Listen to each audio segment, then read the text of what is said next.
Vladimir Lenin, one of the most influential and controversial leaders of the 20th century. He has been called the most human of humankind.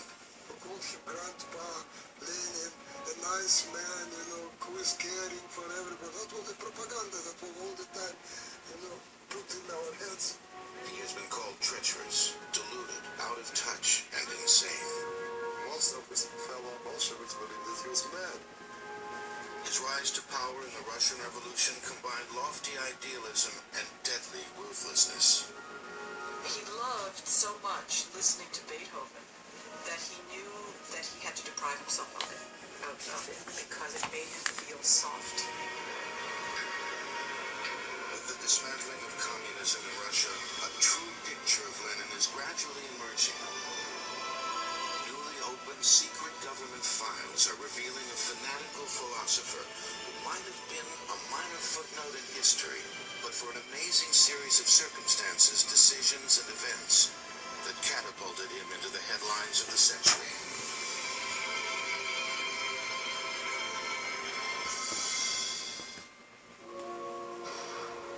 January 1924, Lenin dies, and over 500,000 Russian citizens line up in the freezing cold to pay homage to him.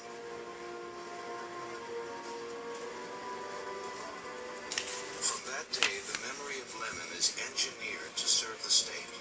His statue appears in every Soviet town square. His picture in every school. The Bolsheviks, like any new revolutionary regime, needed legitimacy. They needed myths. Lenin became an important part of this myth, the great and wise founder. Then in 1991, the communist government collapses, and the deification turns to vilification. One by one, the icons of the father of communism come tumbling down. But Lenin won't go away. Though his picture has been removed from every school and factory, his mummified body remains on display, and many Russians still want to keep it that way. Who is this man who can hold a nation captive 4 generations after his death? He was born Vladimir Ilyich Ulyanov, the third of 6 children, on April 10, 1870, in this house in Simbirsk, a provincial town in central Russia on the Volga River. His father, Ilya Nikolaevich Ulyanov, was an inspector for the provincial schools, working his way to the honorary title of a nobleman. His mother, Maria Alexandrovna, was the daughter of a successful German doctor. Lenin grew up in a comfortable but not wealthy home. It's kind of a historical puzzle how Lenin turned out to be Lenin. The surprising thing is Lenin did not come from the dysfunctional family that you would think would generate such a uncompromising radical. It was actually a very warm, close-knit family. A few photographs of Lenin as a child have been preserved. And like the facts of his life, the photos have been carefully retouched by zealous myth builders. This one, surely to emphasize what a brilliant child he was. His sister described him as pert and jolly, a boy who loved to run and play loud games. He also liked to tease and play pranks on other children. Do you know those bossy kids? He was a very rowdy, bossy, self-centered, competent, and smart child. All the wholesome events in Lenin's life have been documented by Soviet painters. Every Russian student knows that Lenin learned French and German at home from his mother. From his stern and distant father, Lenin got his passion for chess, which he played constantly, often winning against several opponents at one time. Lenin was an aggressive debater who loved reading the classics. His older brother, Alexander, was shy, gentle, and introspective. His love was science, and he experimented with chemistry at home. Alexander graduated high school with honors and left for St. Petersburg to study science. There was no future for a budding scientist in small-town Simbirsk. It was boring, it was dirty, it was undeveloped.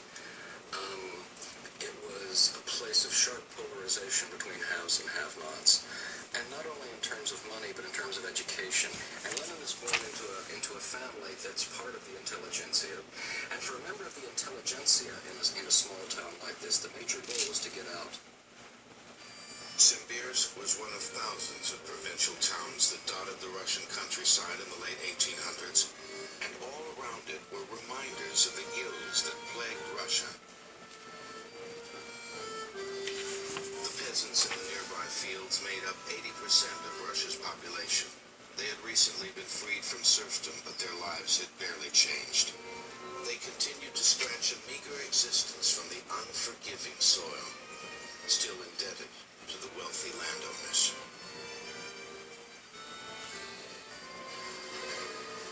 Some of them had migrated to the cities, looking for a better life in the factories of Moscow and St. Petersburg. But Russia's factories were big and inefficient. The wages were poor and the conditions worse. They quickly became places of smoldering discontent. And above it all, the Tsar, the last remaining absolute monarch in the Western world, celebrating his family's 300-year reign and snuffing out any spark of democratic reform. One good way of looking at this, I think, is to think of Russian society and politics at the end of the 19th century as a kind of a pressure cooker. You had a czar and an imperial government that did everything it could to hold back any kind of reform, to hold back any kind of political participation on any level. There really weren't any legitimate outlets to become political, to be part of the system.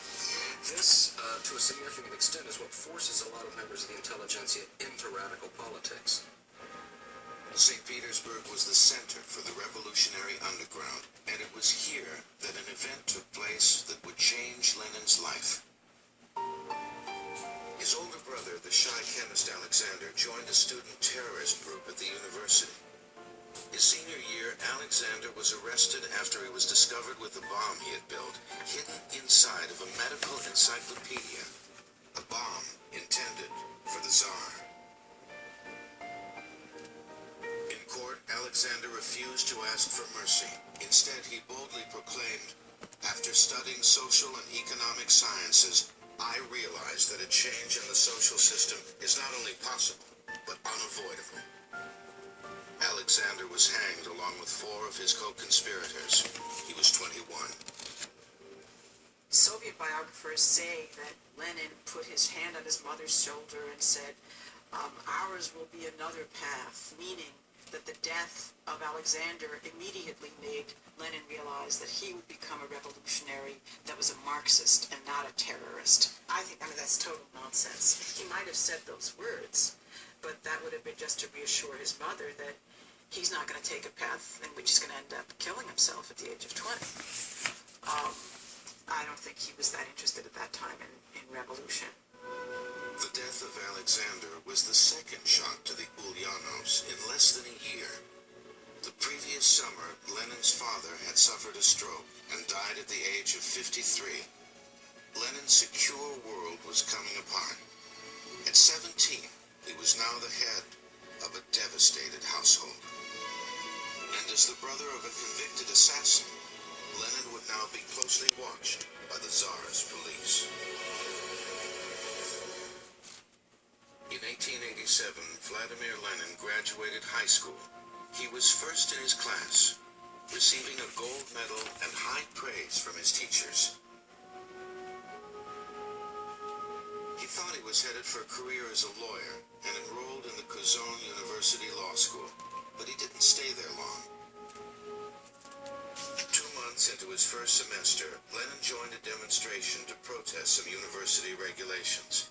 It was a minor event, but as the brother of a terrorist, Lenin was being carefully watched. He was immediately expelled from school with no hope of returning. Lenin had now been singled out by the same repressive system that had executed his older brother. On his own, he began to study the works that had influenced his brother, Marx and Engels, Plekhanov, and a radical Russian novelist named Chernyshevsky, who preached violent revolution. Chernyshevsky's What Is to Be Done was a book that influenced Lenin more than did the writings of Marx. As he said it plowed me over. The idea of the book was that young people who are dedicated to helping Russia need to improve themselves and make themselves so strong that they could take charge of Russia's future. Because one of the things that was so demoralizing to the revolutionaries of the period is that there seemed to be no one they could count on. And so the idea that if you can't trust the peasantry, you can't trust the working class, whom can you trust? You can trust yourselves, you can trust revolutionaries. Lenin joined a clandestine Marxist study group. During that time, a famine gripped the region near his home, killing over 300,000 people. Lenin refused to offer any assistance to the victims. His idea was that the worse things are, the better things are. That's the way he put it. That if you start helping people at this stage, then you'll prolong the popular rage that will lead to revolution. The revolution that Lenin now hoped for was the one predicted by Karl Marx. But Marx's ideas posed a theoretical problem for Russian revolutionaries. Marx believed that the socialist revolution would occur in a developed nation, like Germany or England, when the oppressed working masses revolted against the capitalists who were exploiting them. He specifically rejected Russia as a site for revolution because it was so undeveloped. Lenin solved that theoretical problem by rewriting Marx, insisting that a revolutionary elite should lead the peasant masses. It was a very un-Marxist idea, but it was quickly embraced by the Russian radicals. Lenin was certainly a driven man in the name of revolution. Why would a Marxist be so intent on taking deliberate action and forcing the revolution? Well, I say it's not logical, it's psychological. That in fact a revolutionary is not a revolutionary because of his theory. He's a revolutionary because of whatever his instincts are, and the theory comes as a rationalization after the fact. Lenin joined with Julius Martov and other St. Petersburg socialists to form an underground group to agitate among the factory workers.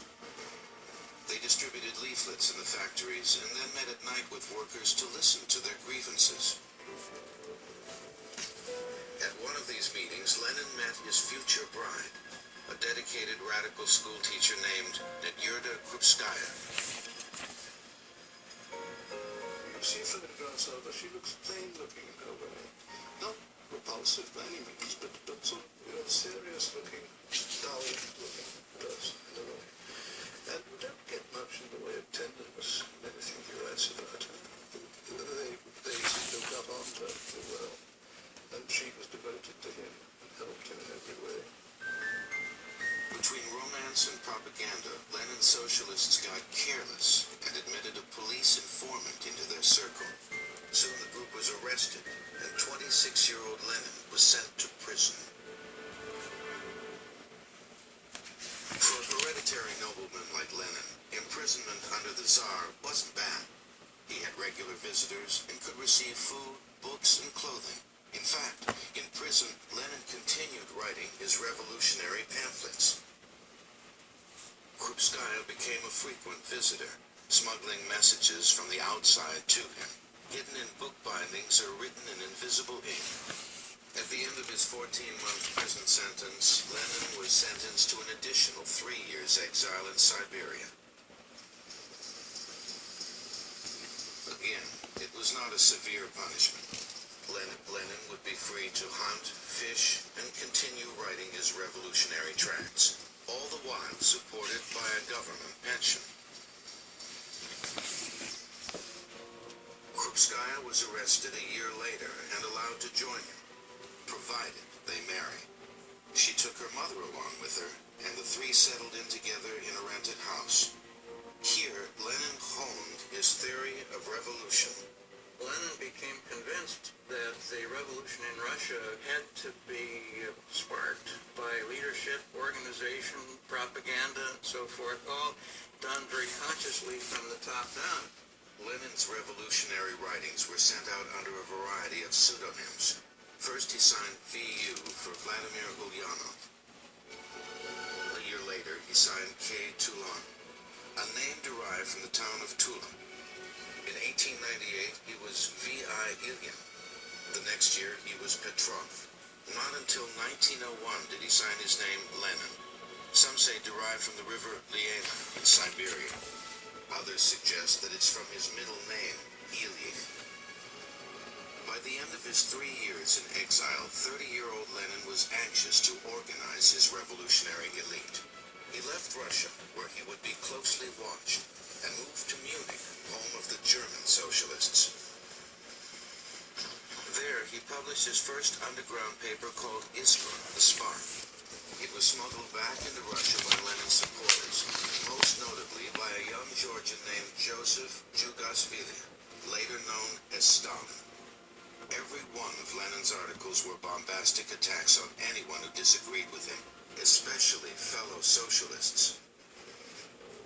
He would call them sniveling toadies of the bourgeoisie, for example, or he would call them, lackeys or lapdogs or something like that, just because of some minor theoretical difference he may have had with them. Because for Lenin, there were two kinds of people. There were comrades and there were enemies.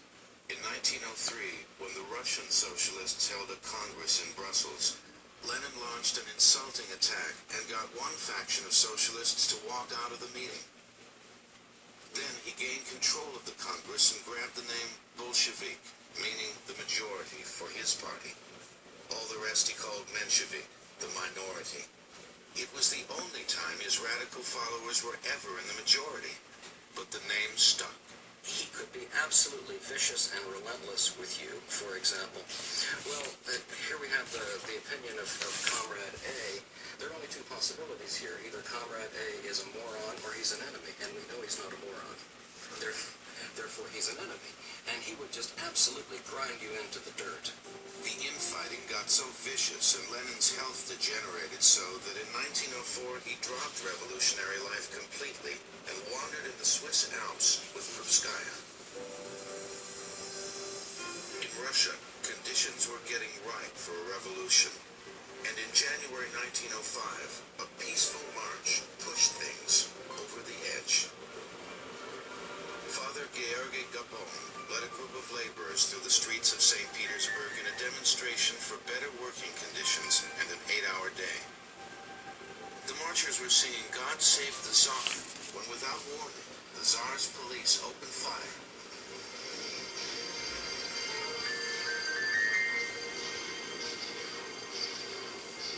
Hundreds, some say thousands, died in the street. The day became known as Bloody Sunday. It ignited months of nationwide protests and worker strikes, bringing the country to a standstill. Lenin returned to Russia and tried to turn the protests into action against the government. He published pamphlets encouraging violence against authority, with specific details on how to kill police officers. Methods of pouring acid on the roofs and all sorts of detail which you don't get in any other revolutionary writer. You don't get in Trotsky or Rosa that people read it in the revolution. It don't put on the actual details of how to kill people. So it's very hard when you read his stuff. It's rather gloomy when you read it. Lenin's efforts accomplished little, but the demonstrations did have an effect. They forced the Tsar to announce liberal reforms, including the establishment of a representative advisory council called the Duma. The reforms appeased many and undermined the revolutionary fervor. Many of Lenin's Bolsheviks were arrested and sent to Siberia. Now, age 37, Lenin once again fled Russia, moving from Stockholm to London to Zurich to elude the Tsarist police. People say, well, Lenin was in exile in Switzerland. What's not to like about Switzerland? Well, Lenin in Switzerland, lived in attic apartments. He lived in the slums. And the same thing was true of the Bolsheviks who were in London or Paris or New York, for that matter. These were people living on the margin. Lenin and Krupskaya had no children. Their mutual passion was revolution from the day they met. But Lenin had a romantic side that was never revealed to the Russian public.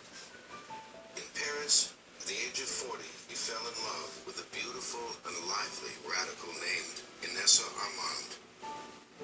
There are now letters showing pretty well proving that he did have an affair with this Inessa Armand. It's odd he's getting his mind off politics for long enough to make love, is one of the feelings I get.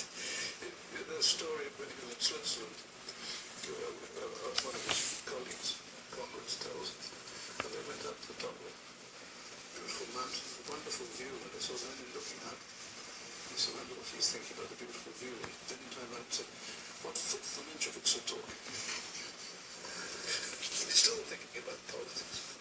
Lenin's dedication to revolution was so complete that he abandoned most of his earlier pursuits and hobbies.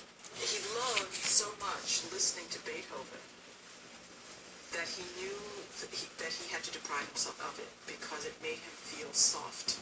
There was a wonderful phrase where he said that I cannot listen to this. It makes me want to say nice things to people and pat them on the head. As Lenin hardened his heart for revolution, he became more ruthless in pursuit of funds to support his Bolshevik organization. Well, he had no inhibitions about where he got the money from. They got a lot of money from rich left-wingers. And then he did things like marrying Bolsheviks to the heiresses with all the money that way. And then, of course, he went in for bank robberies. And this was condemned not only by the Mensheviks, but by most of the Bolsheviks. By 1914, Lenin's violent techniques had alienated nearly all the Russian socialists. At age 44, Lenin had only a few dozen followers, and most of Russia had forgotten him. In 1914, while Lenin and his Bolsheviks robbed banks and plotted revolution, another more immediate enemy appeared on Russia's eastern border. Germany had aligned with Austria and declared war on France. Russia quickly entered the war as France's ally. The First World War had begun.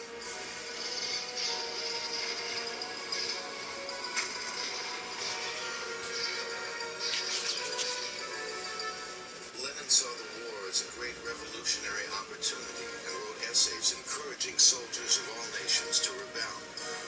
He wants them to turn their guns against their officers. He's trying to make World War I into a class conflict and actually sees it as an opportunity.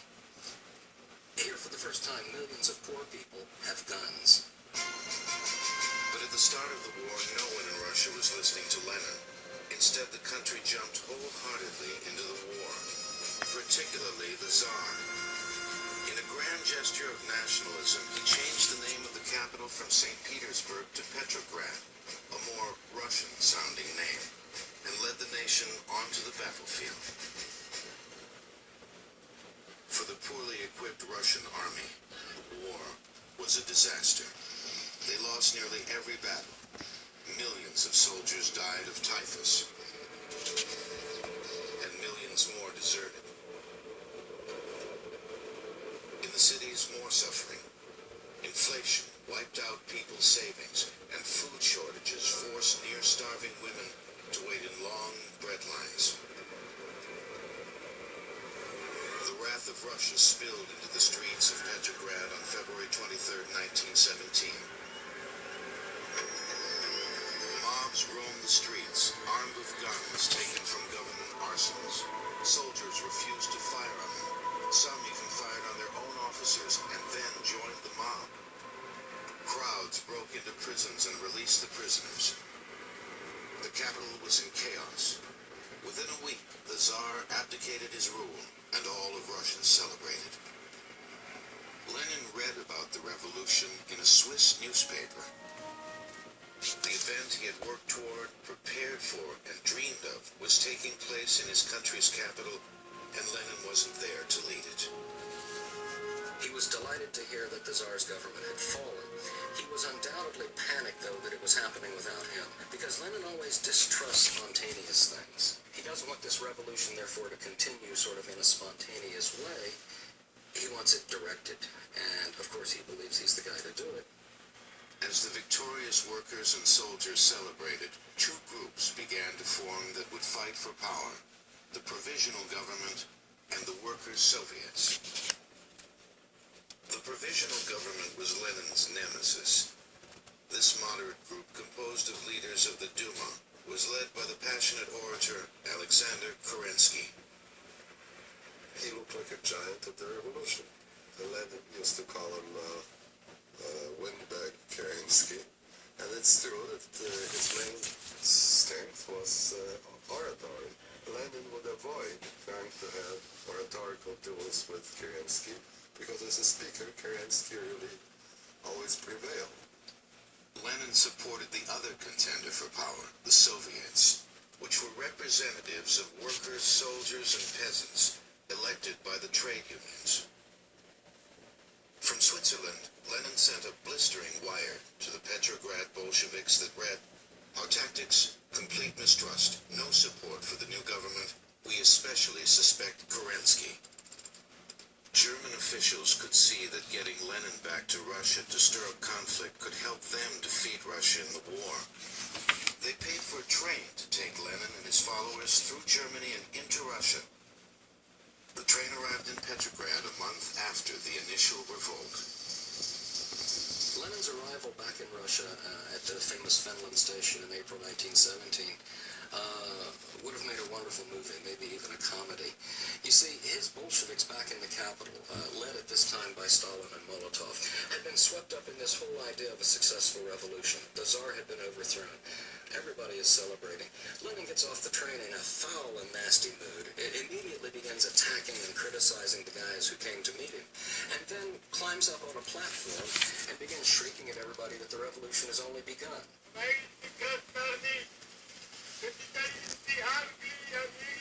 What we have to do is keep the revolution alive, overthrow the provisional government, and move immediately to a socialist revolution. Lenin's arrival at the Finland station is so steeped in myth and lore that many events are attributed to it that actually happened elsewhere. Here, in Sergei Eisenstein's 1927 film October, Lenin preaches to an adoring crowd of peasant soldiers who appear unified in their readiness for revolution. In truth, few people thought that Lenin's call for revolution was a good idea. His plan, known as the April Thesis, was so extreme that the editors of the Bolshevik newspaper Pravda refused to print it. They were afraid that this call for down with the war, down with the provisional government, make another revolution, could be interpreted as giving aid and comfort to the German enemy. So they're afraid to put this stuff out front in terms of the party's program for fear of a possible backlash to it. While Lenin argued, the provisional government continued the war with Germany, sending battle-weary troops back to the front. But a disastrous battle in Austria ended all pretense of victory. Troops deserted by the thousands, and military discipline disintegrated. In July, the Petrograd military garrison was called to the front and refused to go. Instead, mobs of armed soldiers, fired up by the angry rhetoric of the Bolsheviks, roamed the streets, smashing windows, looting, and killing. In a brilliant response, the government announced to the demonstrators that Lenin was a German spy sent into Russia to undermine the government. That confused the demonstrators, who were finally dispersed by a machine gunner on a nearby roof, spraying bullets over the crowd. The demonstration was a disaster for Lenin and the Bolsheviks. Lenin was not a German spy in any sense of the word, nor an agent, and what that implies. There was simply a temporary convergence of interest, you might say, where each was trying to use the other. The Germans were supporting any elements in Russia that would undermine the Russian war effort, and Lenin was willing to take support from any unsavory source that would promote his revolutionary effort. The following day, as warrants went out for the arrest of all the Bolshevik leaders on the charges of high treason, Lenin shaved his distinctive beard, put on a wig, and sneaked out of Petrograd into Finland. At age 47, unsure if he would ever return to Russia, he hid in a field hut on a Finnish farm, writing and waiting. In August 1917, Vladimir Lenin was at the low point of his political career, hiding in Finland, disguised as a farm worker. But soon events in Russia began turning back in his favor. General Kornilov, one of Russia's most respected generals, was threatening to march on Petrograd to take over the government by force. In desperate need of allies, Alexander Kerensky appealed to the Bolsheviks for help, releasing their leaders from prison and distributing some 40,000 rifles to the workers in Petrograd to defend the capital against Kornilov's likely attack. The attack never materialized, and now Lenin's supporters were out of prison and armed. Kerensky's government was without military support.